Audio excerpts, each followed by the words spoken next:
Sikilizeni neno la Mungu kama lilivyoandikwa katika kitabu cha Kutoka sura ya 16 kuanzia aya ya 2 hadi ya 7.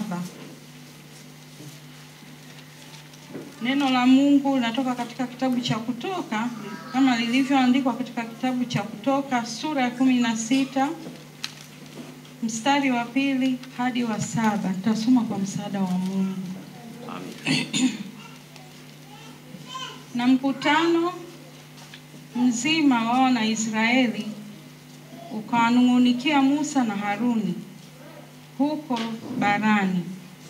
Wana wa Israeli wakawaambia, laiti tungelikufa kwa mkono wa Bwana katika nchi ya Misri, hapo tulipoketi karibu na zile sufuria za nyama, tulipokula vyakula hata kushiba. Kwani mmetutoa huko na kututia katika bara hii ili kutuua kwa njaa kusanyiko hili lote. Ndipo Bwana akamwambia Musa, tazama, mimi nitawanyeshea ninyi mvua mkate kutoka mbinguni. Na hao watu wakatoka nje na kuokota kila siku sehemu ya siku, ili nipate kuwajaribu kwamba watakwenda katika sheria yangu ama sivyo. Kisha itakuwa siku ya 6 ya kwamba wataandaa hayo watakayoleta ndani, nayo yatakuwa ni mara 2 kuliko wayaokotayo kila siku. Musa na Haruni wakawaambia wana wote wa Israeli, jioni ndipo mtakapojua ya kuwa Bwana amewaleta kutoka nchi ya Misri. Na asubuhi ndipo mtakapouona utukufu wa Bwana, kwa kuwa yeye asikia manung'uniko yenu mliomnung'unikia Bwana. Na sisi tu nani hata mkatunung'unikia?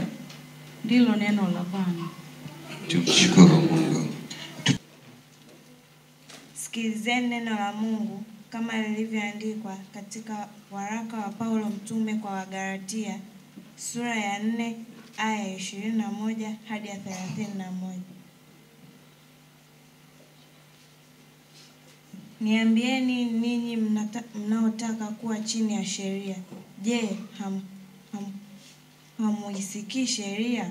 Kwa maana imeandikwa ya kuwa Ibrahimu alikuwa na wana 2, mmoja kwa mjakazi na mmoja kwa muungwana. Lakini yule wa mjakazi alizaliwa kwa mwili, yule wa muungwana kwa ahadi. Mambo haya husemwa kwa mfano, kwa maana hawa ndio kama maagano mawili, mmoja katika mlima wa Sinai lizaalo kwa utumwa, ambalo ni Hajiri. Kwa maana Hajiri ni kama mlima Sinai ulioko Arabuni, umelingana na Yerusalemu wasaa,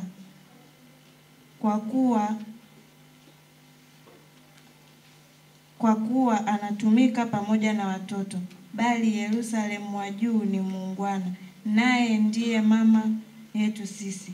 Kwa maana imeandikwa, furahi wewe uliye tasa, usiyezaa paza sauti, wewe usiye na utungu, maana watoto wake aliyewaacha pekee ni wengi kuliko wa huyo aliye na mume. Basi ndugu zangu, kama Isaka, sisi tu watoto wa ahadi.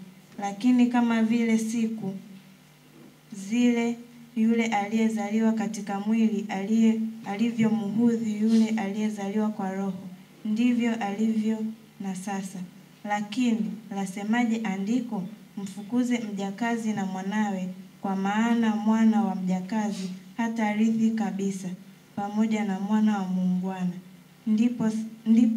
Ndiposa ndugu zangu, sisi ni watoto wa mjakazi, bali tu watoto wa huyo aliye muungwana. Ndilo neno la Bwana. Tumshukuru Mungu. Tusimame.